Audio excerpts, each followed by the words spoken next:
I'm absolutely delighted to be here again, and thanks to Science Business for inviting me. I'm very pleased to share with you a report back on some good news over the last year. As mentioned, Modern Water, which is now the owner of Surrey Aqua Technology, was formed in 2007 and is developing and floated on the AIM market, raising 30 million, giving the company a market value of 70 million. Modern Water, developing desalination and renewable power generation technologies.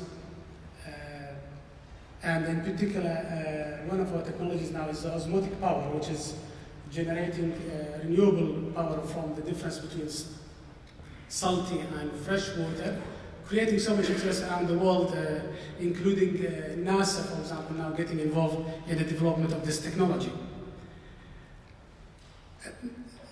The company in the last year or so, backed by strong financial balance and run by experienced management and technical team, we made good progress. Two of our proving plants being deployed and in terms of progress around the technology. Our first proving plant was installed in Gibraltar, in the south of Spain, and it's been running since March 2009, supplying water to the public, with performance exceeding expectations, and certainly not my own expectation, but obviously expectation of others. We have a second proving plant of the technology, and that's been recently installed in Oman to test the technology in a much harsher conditions of the Gulf. Modern Water has recently won the AIMS Sustainability Award 2009. The company also generated its first revenues from one of its subsidiaries. We have also been consolidating our intellectual property position through acquiring other companies in related areas, as well as finding more patents. On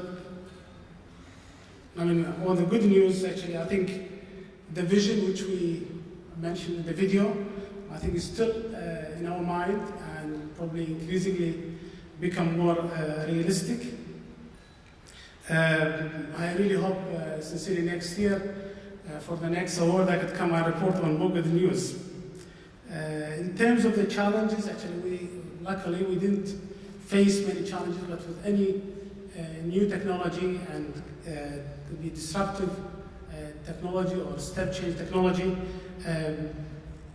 we need actually to keep in control of the know-how, and we need also to move slowly and confidently and focus on the deployment of the technology one by one, because we have a portfolio of technologies, all exciting, and all has the big impact on the social and the environment.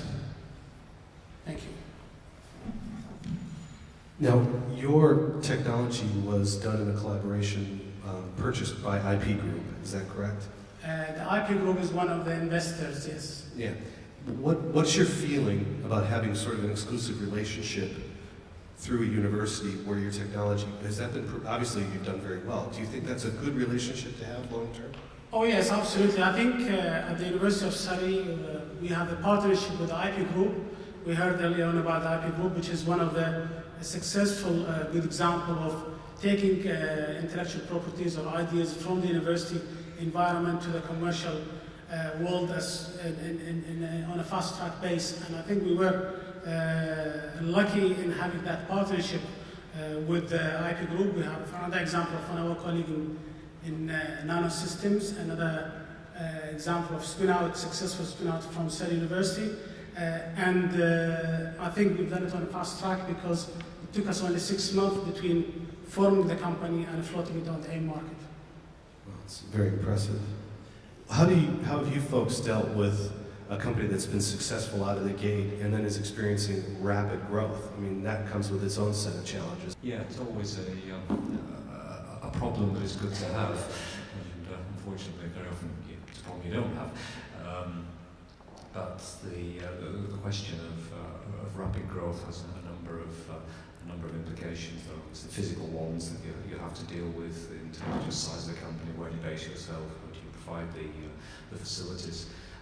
There's growth from the sense of the management team as the company is maturing. Then the nature of the management team will often, that is optimum, will often change, and so how do you address that? And from the financing perspective, then again, how do you handle the differing, the changing nature of the investors who are likely to want to be buying in? So I'm just sort of throwing the question back: to what extent, as your company is growing, are you addressing specifically and consciously addressing these problems? Yeah, he's asked, are you addressing the management issue because you're growing? There's certain management tensions that come in from the management structures. How are you dealing with the practical side of the rapid growth of your company?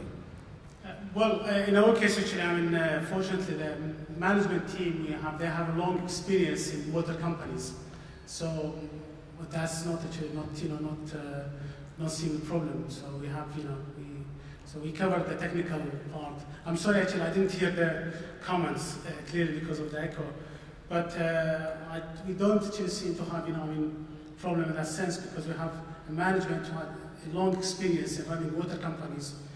But also we have technical teams who dealt with similar technology in the past. And as well as we continue to do the research for the company at the university. We keep everything almost wrapped up reasonably. How do you balance the research side with running the business? I mean, how do you balance the demands? How do you balance your lab time required by the university with you going out and becoming the next water Bill Gates?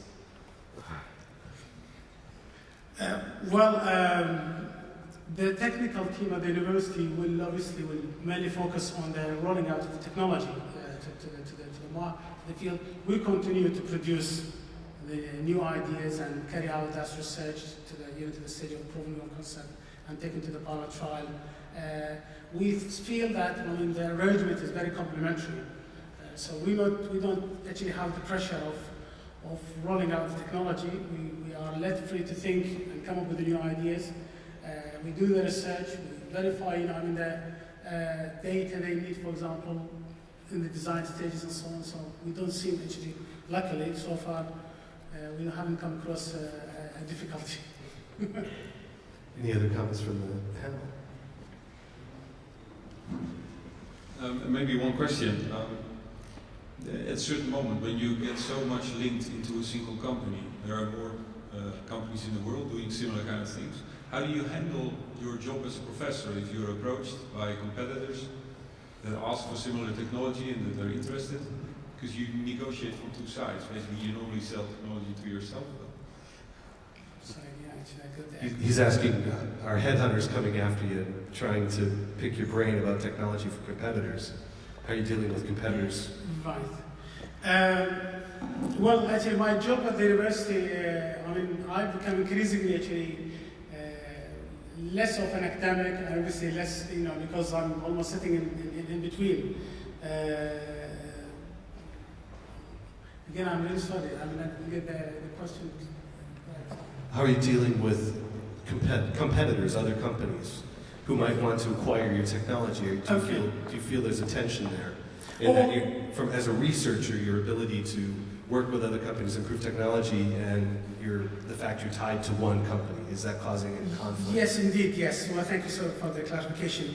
Yeah, interestingly, a few years ago, when we come up with those ideas, they completely were out of the box, completely new ideas.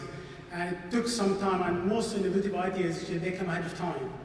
So initially, obviously, I have a problem convince the others about your idea, and a few years later, a lot of people just start working on this. And it is indeed, I think that's one of the heat I start to feel, in particular with publications, for example, and seeing increasingly more people starting working in the area. But that's something which we have to manage. It's always difficult, especially when you work with a company who would like to keep lid on everything, while you see others actually start making progress. But the good news actually, the technology we are developing or the ideas is a platform idea.